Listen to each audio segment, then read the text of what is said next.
Good evening guys, welcome back to the channel Sneharika. তোমরা কেমন আছো? আমি কিন্তু খুব ভালো আছি। এখন বাজে বিকাল 5টা আর আমি বসে গেছি একটা কাপ অফ কফি নিয়ে। তারপরে আমি একটু পড়তে বসেছিলাম, কেন কি সামনেই আমার পরীক্ষা আছে। আর মাঝখানে কিন্তু আমরা অনেক দিন থাকবো না, আমরা যাচ্ছি তারাপীঠে। তোমরা হয়তো অনেকেই জানো না, আমরা কিন্তু বছরে 6-7 বার কিন্তু তারাপীঠে যাই। তো দেখো, এখানে কিন্তু আমাদের লাগেজ অলরেডি মা গুছিয়ে দিয়েছে। আর এই ব্ল্যাক কালারের ব্যাগে আছে সব খাবারের জিনিস। আর আমরা আমাদের পার্সোনাল গাড়ি নিয়ে যাচ্ছি, কেন কি এবার আমরা ট্রেনের টিকিট পাইনি। আর দেখো, আমার হচ্ছে ওয়ালে আমি এত বড় টোপো শিট লাগিয়েছি, আমার হাফ ওয়ালই ঢেকে গেছে।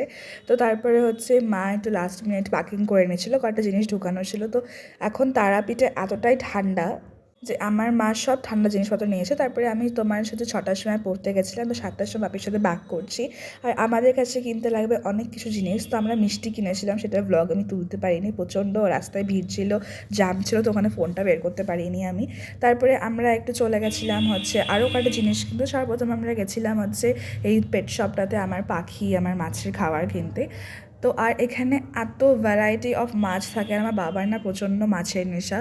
ঠিক আছে, মাছ ধরা, মাছ কেনা, এগুলো সব নেশা লেগেই থাকে। তারপরে দেখো এখানে কত কিউট একটা হ্যামস্টার ছিল। আর তারপরে আমরা নিচ্ছিলাম একটু প্লেট, তারপরে হচ্ছে চায়ের কাপ, ওগুলো। আর তারপরে আসতে আমাদের অনেকটাই লেট হয়ে যায়, 8:30 নাগাদ বেজে যায়। তো আমাদের তিনজনেরই প্রচণ্ড খিদা পেয়েছিল। তো তারপরে মা বললো তাহলে একটু মাকেন্স ভেজে নেয়। তো পাপি বললো হ্যাঁ ওটাই, চলো খেয়ে নিই। তো তারপরে আমি একটু চিকেন পপাইস ভেজে নিচ্ছিলাম। আর আমি 2 রকমের মোমো নিয়েছি, একটা হচ্ছে শুধু ভেজ কর্ন চিজ মোমো, আর একটা নিয়েছিলাম হচ্ছে চিকেন চিজ কর্ন মোমো নিয়েছিলাম। আর আদৌটা ঠান্ডা ছিল না, তো খেতেও খুব ভালো লাগছিলো। ওটা হচ্ছে রাত্রিবেলায় খাচ্ছিলাম, বাট স্টিল খেতে খুব ভালো লাগছিলো, কফির সাথে খাচ্ছিলাম। তারপরে আমার আর মাঠে জিনিস নিতে আমরা বেরিয়েছিলাম। আর জাস্ট দেখো, মাঠটার মধ্যে এতটা কুয়াশা, ঠিক আছে, সেদিনকার পুরা কুয়াশা পড়ছিল। আর আমার মাকে দেখো পুরো একদম চাদর মুড়ি দিয়ে চলে এসছে। তো তারপরে এসে আমরা একটা কাজ করছিলাম, আরও আমাদের হাফ পাকিংটা গেছিলো, ওটা করছিলাম। তো ওটা করতে করতে এখানে 11টা বেজে গেছে।